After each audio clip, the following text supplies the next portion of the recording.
Welcome to the debate. Today, we're dissecting a shift in human organization that is as fundamental as it is misunderstood.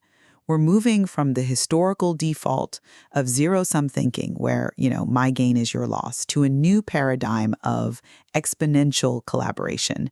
And the central question we're debating is this: is the mathematical promise of win to the power of n, is that a realistic blueprint for the future of leadership?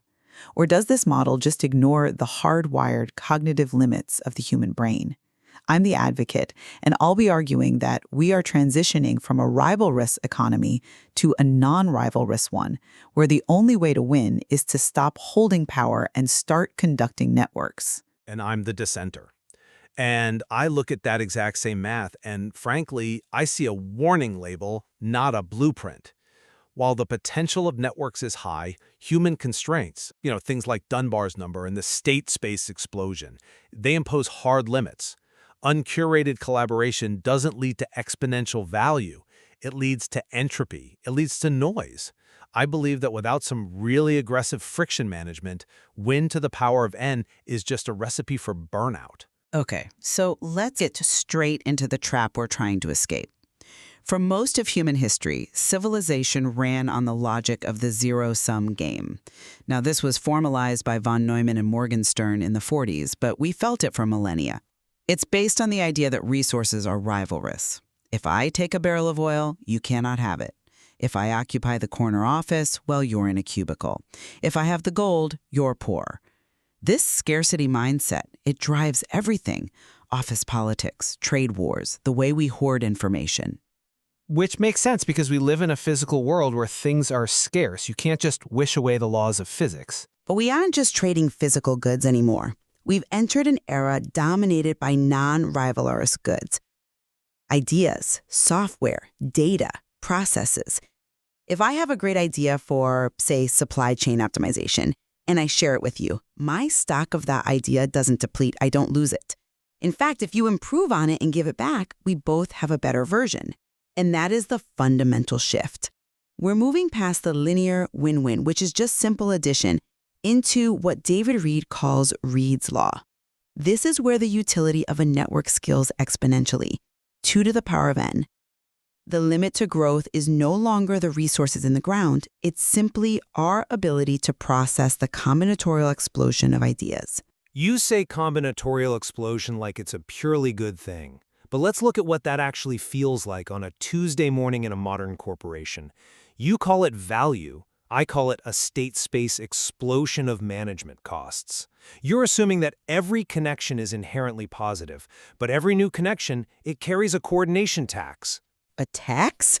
That's a pretty cynical way to view collaboration. It's a realistic way. As potential connections grow exponentially, the cost of coordination, it just skyrockets.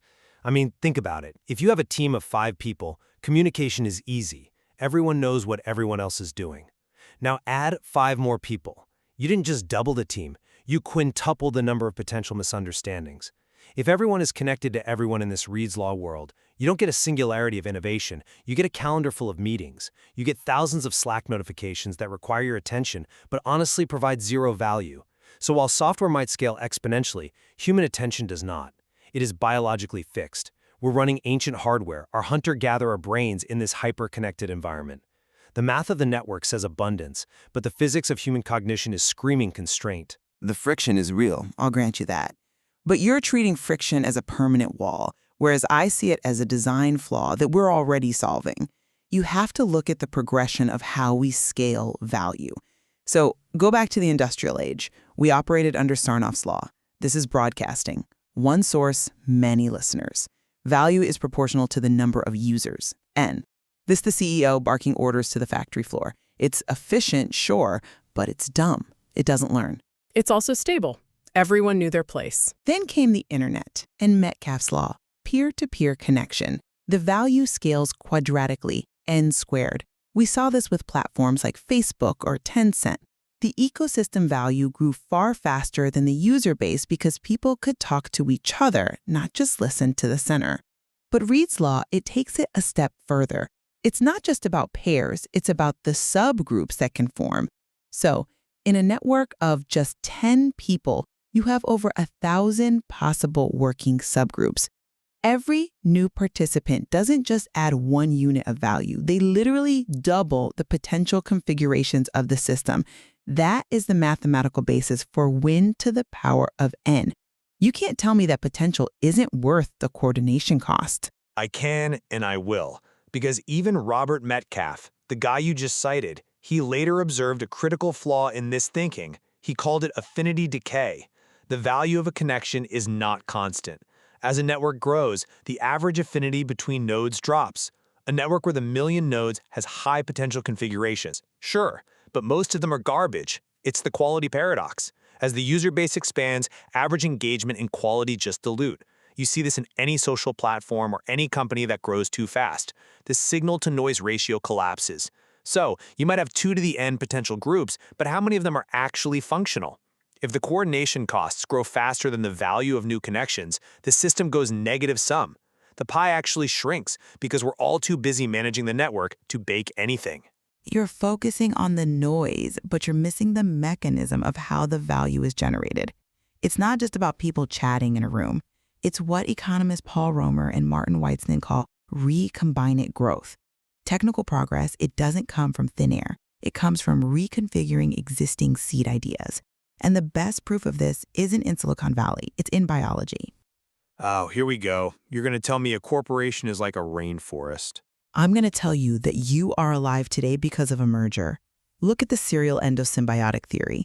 Evolution didn't just proceed through competition, dog eat dog. The biggest leap in biological history, the creation of the eukaryotic cell, it happened because of a synergistic merger. Independent prokaryotes, basically bacteria like mitochondria, they merged into host cells. They didn't digest each other, they integrated. This wasn't a trade, it was a win-squared event. The host provided protection and fuel, the mitochondria provided the power plant. This metabolic cooperation, it powered all multicellular life. If nature can solve the coordination problem to create complex life, surely human organizations can design systems to harness recombined innovation. The biology analogy is dangerous because it ignores the timescale. Evolution took billions of years to stabilize those mergers. It had 1 billion years of trial and error where the merger failed and both organisms died. In a business context, we don't have 1 billion years. We have quarterly reports. We have a runway. And in the short term, this merging runs headfirst into Dunbar's number. You keep bringing up Dunbar. Because it's the fundamental limit. Humans can only maintain about 150 meaningful relationships. That is a hard cognitive limit set by the size of our neocortex. Beyond that, people become abstractions. They become resources, not partners. When you try to force a win to the power of n structure on a group larger than Dunbar's number, you don't get a superorganism like your eukaryotic cell. You get a mob. You get a bureaucracy. You mentioned decentralized networks protecting diversity, which, okay, is true, but they are informationally inefficient compared to centralized star networks. Sometimes you don't need 1,000 people recombining ideas. You need one person to decide so everyone else can get to work. And that is exactly where you are misunderstanding the modern role of leadership. You are viewing leadership through the lens of power, holding the centralized star node who has to decide everything. But in an exponential environment, the leader isn't the decision maker. The leader is the conductor. Conducting. It sounds nice, very musical, but what does that actually mean when you have 10,000 employees and a crisis on your hands? It means the leader's role shifts from command to control to designing the interface. Look at the Exponential Organizations Framework, or EXO. They talk about the idea scale model. The leader builds the dashboard and the interface so that the community can self-organize without top-down orders. Take Unilever as a concrete example. They had massive technical challenges with their freezing systems and packaging. In the old world, they would have hired 10 experts and just hoped for the best. Instead, they opened up these challenges to the crowd. By 2012, they had over 1,000 proposals from all over the world. And I'm sure 900 of them were useless. Maybe, but they solved the problem.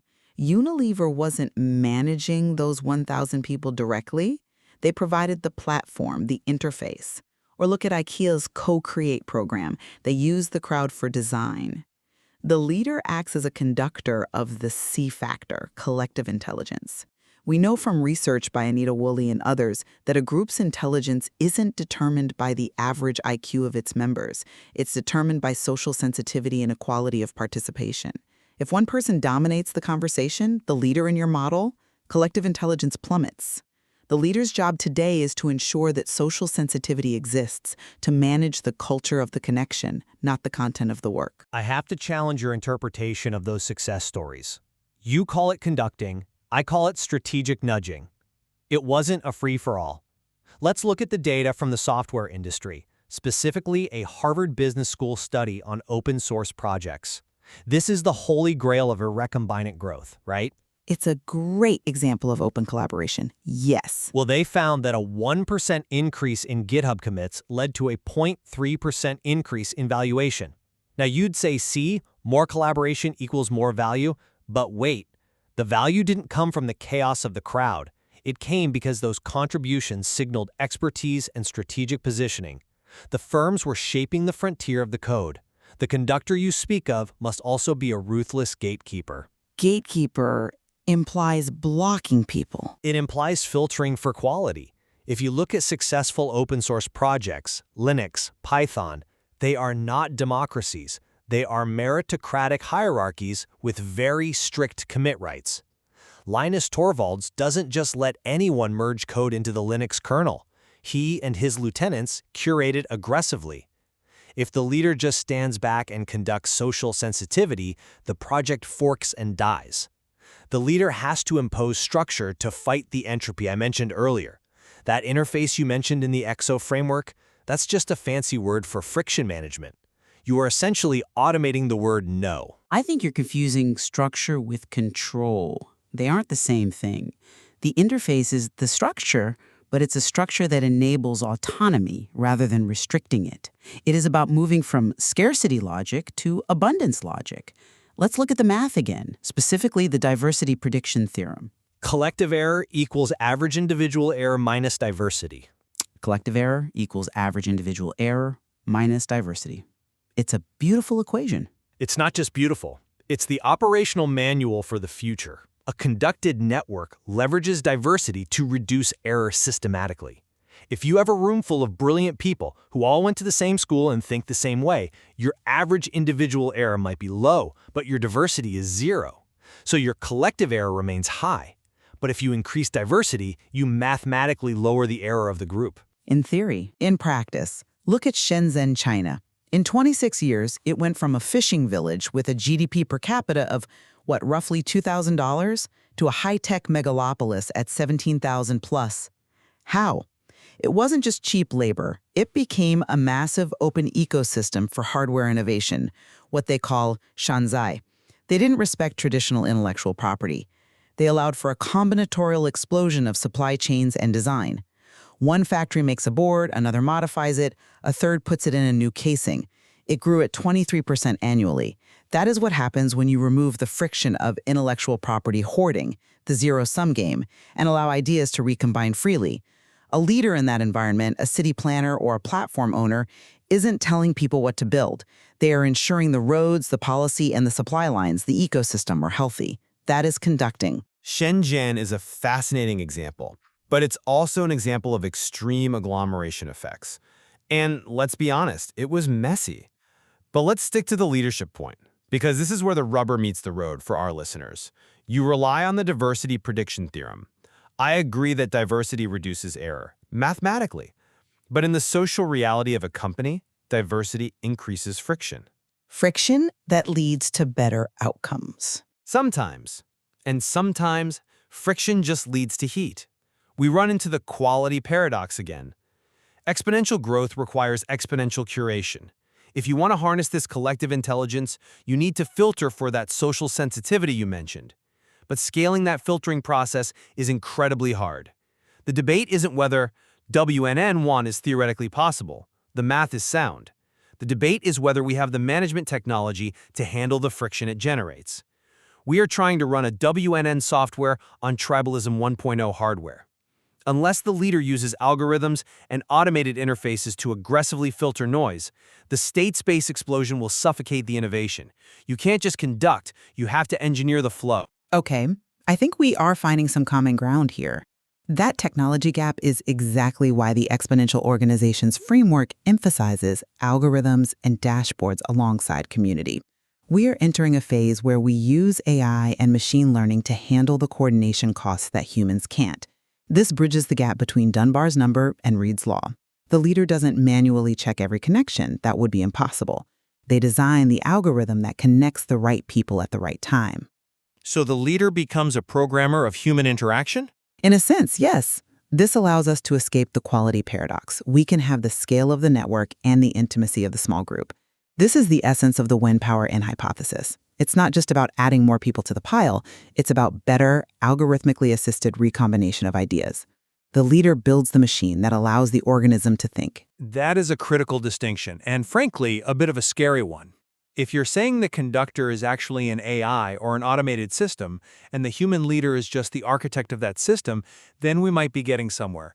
But we have to admit that this is no longer human leadership in the traditional sense. It's systems engineering. And even then, I worry about the echo chamber effects. Automated filtering often kills the very diversity you're trying to protect by optimizing for engagement or similarity. The unlikely ideas, the ones decentralized networks are good at protecting, often look like noise to an algorithm. If you optimize for efficiency, you kill the mutation. That is a valid risk. Algorithms can be biased, but compare that risk to the alternative. The zero-sum path guarantees stagnation. It guarantees resource wars. It guarantees that we only solve problems that one smart person can understand. That's just not enough anymore. The positive sum path, even with its friction, even with the danger of algorithmic bias, is the only way to solve the complex problems we face. We need the C factor. We need the symbiogenesis of ideas. The leader of the future must accept that they are not the source of the wisdom. They are the soil in which the wisdom grows. And I would add that the leader of the future must be a realist about the cost of that growth, a friction engineer. They need to understand that more connections is not the goal, better connections is. The math of abundance is seductive, but it is limited by the physics of coordination. Collaboration is powerful, yes, but only when the noise is managed aggressively. We can't just throw people together in a Slack channel and hope for Reed's law to kick in. We have to design for the limits of our own cognition. I think we can agree that the design is key. We are exiting the age of scarcity, not because resources are infinite, but because ideas are. The limiting factor is no longer the gold in the ground, but our ability to combine the thoughts in our heads. The future belongs to leaders who understand that their job is not to command power, but to conduct the exponential potential of the network. Provided they respect the fact that even exponential networks are made of finite, exhausted human beings. Precisely. Thank you for joining us on The Debate. Thank you.